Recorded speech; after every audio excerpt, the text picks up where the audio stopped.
Welcome to the Couple-preneurs Show, helping couples in business develop structure and strategies that nurture the balance between business and home, bringing you interviews and insights to give you the secret sauce of power couples. Here are your hosts, Oscar and Kaya Frazier.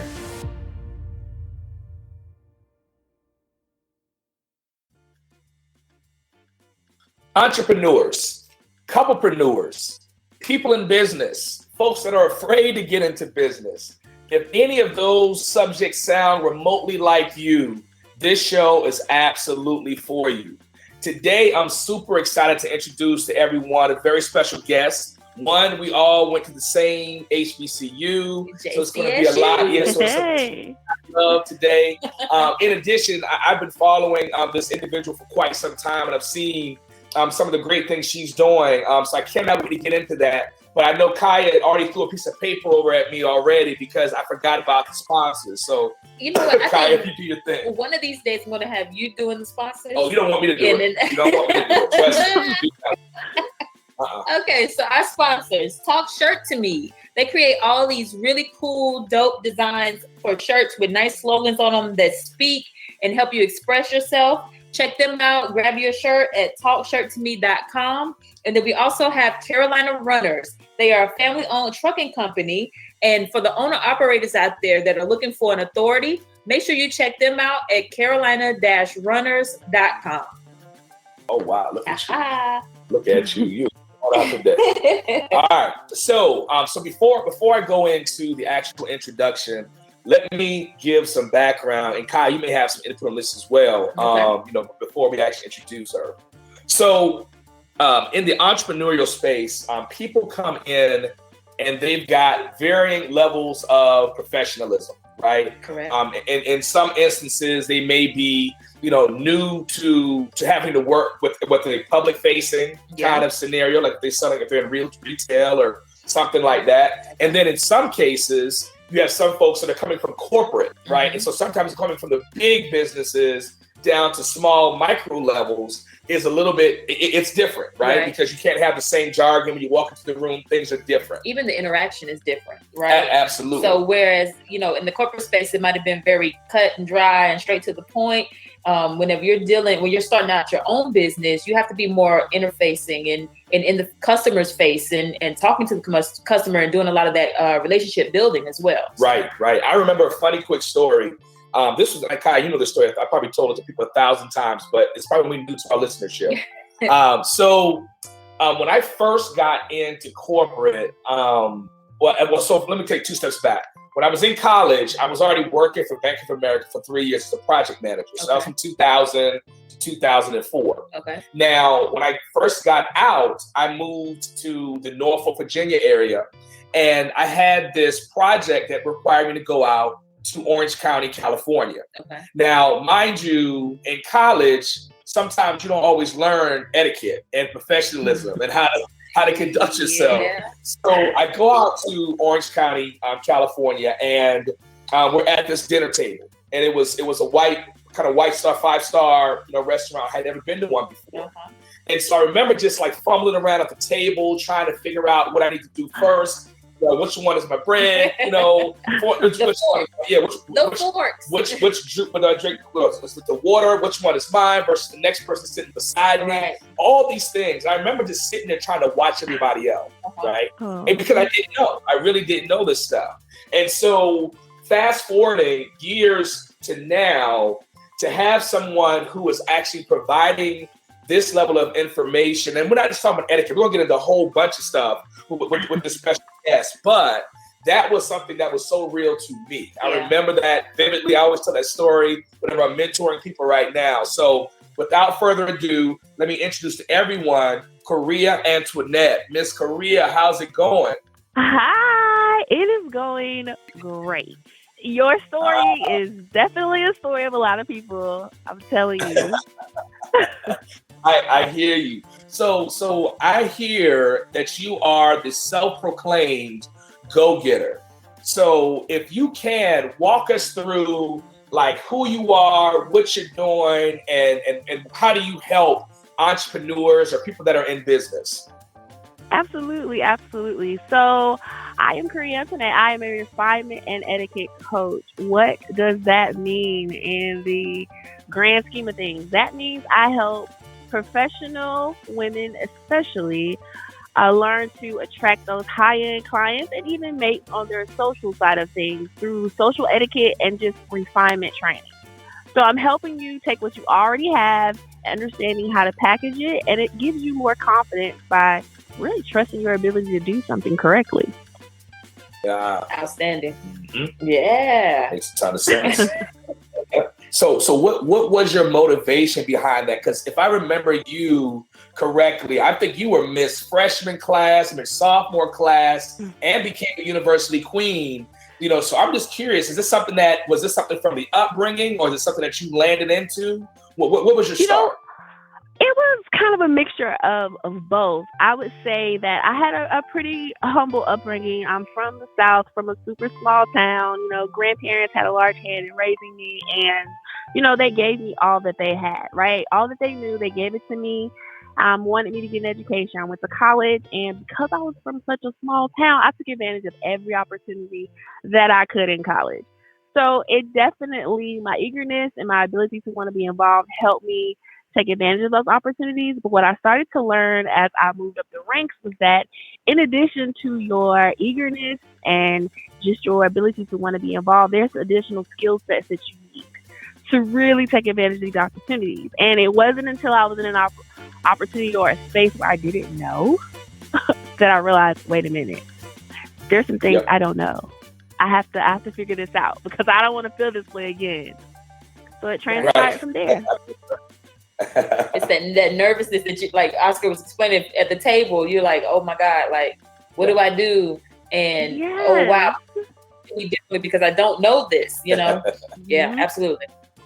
So what does etiquette look like now in the 21st century? I know that maybe that's a good question, but I'm curious. Yeah, so honestly, etiquette is simple, and I think a lot of people kind of misconstrue it, or when you hear the word, it has a negative connotation. People seem to think it's only for the upper echelon or for the wealthy, and that's quite the opposite. Etiquette is really just having awareness and respect for your environment and those that are around you. When your awareness is heightened, you can have a better level of conversation with the person across you. If we think about it and break it down to just a date, a simple date, typically your most classic date is over dinner, right? So relationships and $1 million meals, $1 million deals are always made over food. So if you're stumbling like you did, right, over your fork, not knowing what to do, you're not really able to make a connection with the person across from you. So etiquette is really just understanding and being aware of what to do and trusting your ability to do that so that you can form those relationships. It's respect and awareness for those around you. Yeah. I remember a couple of weeks ago, I did like a short video, and I was talking about things like that, about how sometimes when you're in a room and you're trying to solidify a deal, it does come down to more than just, what's on your resume or what they want to buy, right? Because a lot of times in my world, people are buying you or they're buying me. So it's kind of like they don't look at the logo so much as they look at the name, right? My name, and see, well, am I trustworthy? And I think a part of etiquette, from my understanding, and I love to hear from you, but I think that is a part of professionalism, is like your ability to know how to enter the room and be a part of that room, as opposed to being like an outsider, meaning you don't know what to do at the table, or you're not sure how to greet, or what. All those different things, I think, play into that. And so, Kai, I see you're kind of nodding your head. Were you about to go into something? Well, no, I'm listening to that and I'm absorbing all of that, because the way that we were in corporate space and when we were dealing with the federal side of the house is a lot different from how we were when we were in the restaurant, right? Yeah. And how we had to interact with our customers, being in that kind of a marketplace. Yep. So I'm totally in agreement that you have to adjust to each situation, each scenario. And as an entrepreneur, you have to understand what you're walking into, right? So if you're walking into a room and you're dealing with an environment where people are more casual, they're more laid back. You don't want to walk in with like a 3-piece suit on and just looking extremely expensive and out of touch. So tailoring it also makes sense as well. Yep, totally. That's that awareness, right? And I think everything you guys said boils down to one magic word in business and in social life: trust. If a organization or an investor trusts you, they're going to invest the money. If someone can trust you, they're going to give you opportunity. But if you sit down across from me, or you're having a conversation with me, or you come into a room and you're ill prepared, you're underdressed or overdressed in some cases, what it sends off is, can I trust this person with my money? Can I trust this person to be a part of my organization? Because in some cases we have, individuals transitioning from college, going into these spaces. If they do have an opportunity or a company invest in them, they're going to have to give someone or hire someone like me to come in there and train them, because there's just that professional polish that's not there. So, you have to think about it. At the end of the day, you want someone's trust. Yep. I totally agree with that. Yep. So I have a question for you, Coreea. So in your line of business, do you see there being different things that men versus women have to do?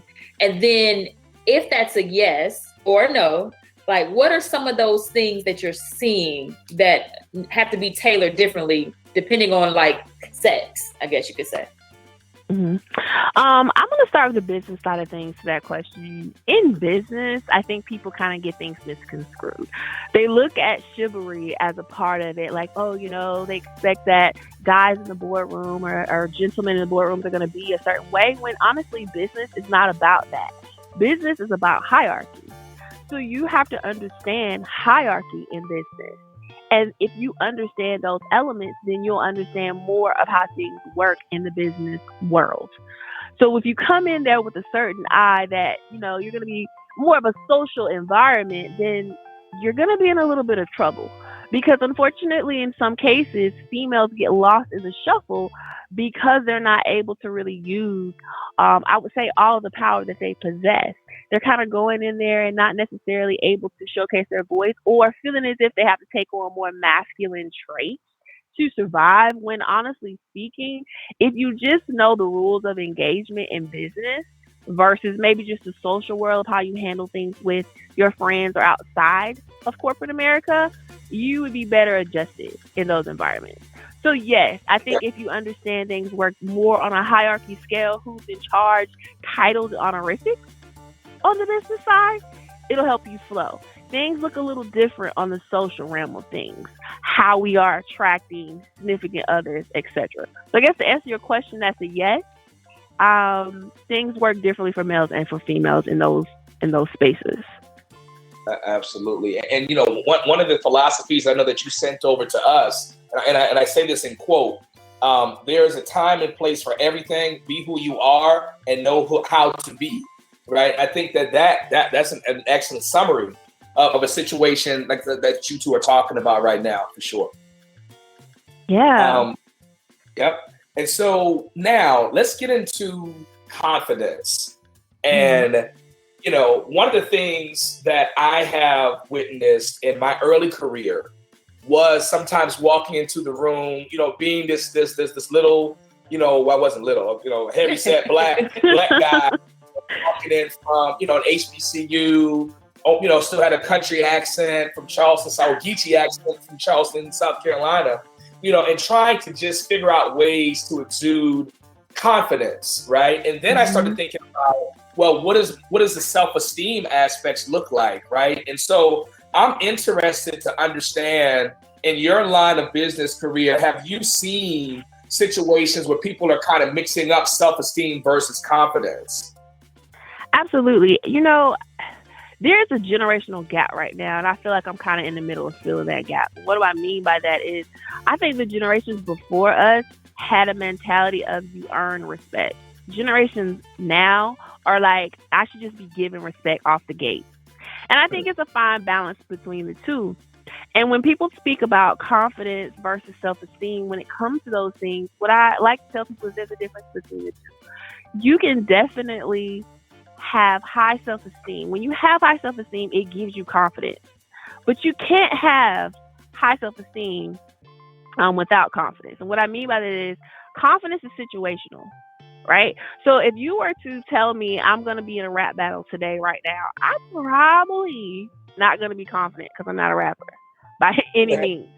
But because my self-esteem is high, your self-esteem is the worth you put on you. It is your worth and how you operate in your own abilities. I know my abilities and my worth is high, right? So I have high self-esteem. So my confidence will come behind that. But if your self-esteem is not intact, it's going to be really hard for you to continue to be confident in certain situations. Your confidence will plumber every time because your self-esteem isn't there. So we really have to start working on how we look at our ability and the trust factor we put on ourselves, because that is the guiding light for everything. You can fake it till you make it, and I do not believe in that motto at all, because really you're not faking anything. You don't believe you can do it. You're just trying to go through the motions, hoping confidence come after that. You need to work on self-esteem. That's one of those fundamental things that you have is your self-esteem, and your confidence will follow that. Yeah, I tell you something that is a nugget that Kaya and I had to learn, as we built in-demand consulting. And that is how to make sure that you're giving your significant other, especially if you're in business as a couple-preneur, like it's this ability to help and boost the other person's self-confidence and their self-esteem is what I'm trying to say. And sometimes I know when you say self first, it's something you have to like gain, but I think your significant other can support that, right? And making sure that they are being your biggest cheerleader and making sure that, you know what your mate's strengths and weaknesses are, right? So when we go into a room, we kind of know how to work the room based upon our strengths, and we're in and out because I'm a full-out introvert. I don't like being around a lot of people, But my thing is, when I have to kind of get in there, get in the mix, and do what I need to do, I know it has to be quick. It has to be like a very like sneak attack, come in, and I'm out of there. But that comes from us taking time to understand each other's weaknesses and strengths. Yeah, I know. As we've been learning, like I can't remember what the book was, and I'm unfortunately I don't remember. But we were reading some literature that was explaining to us when you're an introvert and you're going into a room and you know that you are kind of awkward in those situations. What are some of the best tactics to take in order for you to still fulfill your purpose of going into that room, right? Say it's a networking event and you go in there, somebody's made a great speech and everything, and now everybody mix and mingle. And you're just like, nerves get to you. You want to be like, I know most people have seen that Homer Simpson meme where he just kind of fades into the bushes. So, you want Simpson in that case, right? So one of the things that I took from the book, and I'm going to find the name of this book, and I am going to put this in the show notes somewhere once I find it. But it was saying how pick 3 targets, 3 high priority targets in that room that you want to meet, that you want to get to know, that you want to exchange information with. And once you hit those 3 targets, then you can breathe.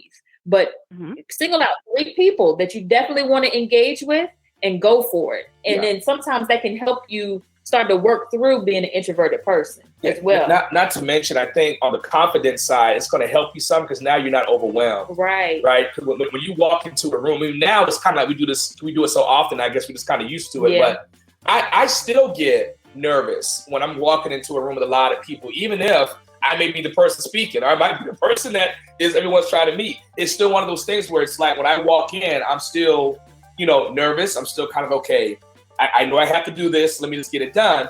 But if I know, to your point, Kai, if it's in reverse, if I'm going to a room where I'm not the person of the hour, then I know that 3-person rule is what I do that all the time. Right. Like that is a very real way to do it, to make sure you walk in, you're confident, you get it done, then you breathe, you say, okay, now if I have to slip out and leave, I know that I've at least accomplished those 3 things I needed to accomplish. Yeah. Coreea, I'm interested, like, what's one like nugget that you can leave our listeners with that you tell people as far as on the confidence side of the house is like a tip or a trick that they can use whenever they need to kind of boost that extra boost of confidence in a room? Yeah. So what I would tell people is to kind of prepare before. If you're an introvert, right? Like, Oscar, you're introvert. You already know that's something that does not make you comfortable. So preparation is key. Whenever I go into an environment where either I'm going to speak or I am going to be in a room with a lot of people, something I do to kind of mentally prepare myself is I do a really big stretch. Like, I know it sounds like, what? Literally go into a bathroom and do a Superman stance. And you need to repeat to yourself, I am here, I have purpose. But your body, physically moving your body and taking up space is going to shift just kind of your chemistry balance in general. Like just that Superman stretch where your hands are on your hips and your legs are apart, that within itself, taking deep breaths in is going to relax your body, and your endorphins are not running all over the place. You actually can concentrate on what it is you have to do. And something I always tell people initially when we're talking about networking and kind of the keys to those things is to remember, take some of the pressure off of you. It's really not about you. When you're going into this space, it's really about how you're going to be able to serve somebody else. So think about the people in the room needing something that you have. Their life is dependent upon it. It kind of takes a perspective off of, oh my gosh, like this, I'm so nervous. Like if you don't go in here and serve people that's in this room, their life is dependent on it. They need something that you have. They need you. You need to think about it in terms of it's not really about you at all. Honestly speaking, it's about them. And if we kind of take that notion off of networking of being such a pressure on us, like, oh my gosh, like I'm so nervous and what do I say? It's about them. Let the people talk. When you let people talk, you find out so much. And that's truly a key to networking, is allowing the other person the space to have the floor. Takes pressure off you too. You don't have to talk as much. That's right. Yeah, I love it. I like that. I think I'm going to keep that in the back of my head from now on when I'm going into networking atmospheres and stuff like that. Yeah, I like that. I like that a lot. So I'm sorry. Go ahead. Oh no, I was listening. I was kind of just chiming in with her. So, what does your ideal client look like, right? I mean, are they entry level? Are they senior? Are they executives? What's ideal for you? I work with a mixture, and honestly, I really like those individuals that are entry level to mid level because they're super teachable. I found those clients to be people eager to really understand where they are and what they need to continue to move forward. So those individuals that have maybe some baseline knowledge, education is key, some levels of professionalism, but understanding that they need more in order to reach either their professional or personal goals are ideal clients to me. I do have a lot of female clients, but I also have male clients as well. So those individuals who are looking to move up the ranks and elevate their skills socially, professionally, learning business, etiquette is key because you need these things to excel. So again, I would say my ideal clients are typically professional men and women who are looking to elevate and increase their confidence through learning more about social skills and etiquette so they can attract those high-paying clients or they can attract those mates on the personal side of things. Excellent. I'm loving it. So if folks that are interested in connecting with you, what's the best methods for them to learn more and to get in contact with you? Yes. Well, first things first, they can follow me on Instagram. I usually post lots of tips and information there. So it's Coreea_Antoinette. They can follow me there. Or they can visit my website, IamCoreea.com, and send me a message. We can book a call and go from there and see what best ways I can serve you to help you reach your full potential and just look in the mirror and be absolutely excited about the person you are.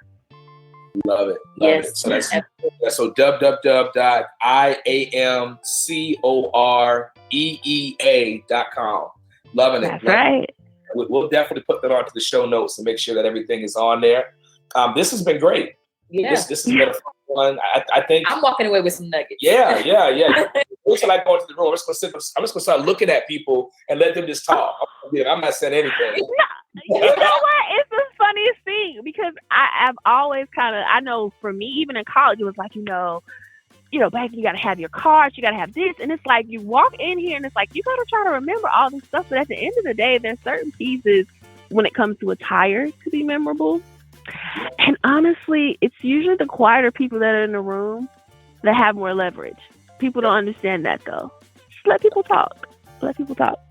Absolutely. Well, I'm loving it, man. We'll definitely hang tight for a second. We're going to go ahead on and jump off here, but I want to talk about a couple of the things before we get off the horn, okay? All right.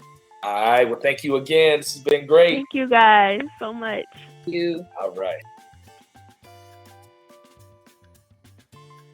You've been listening to the Couple-preneurs Show. To learn more about the resources mentioned on today's show or listen to past episodes, visit www.kothoughtleaders.com.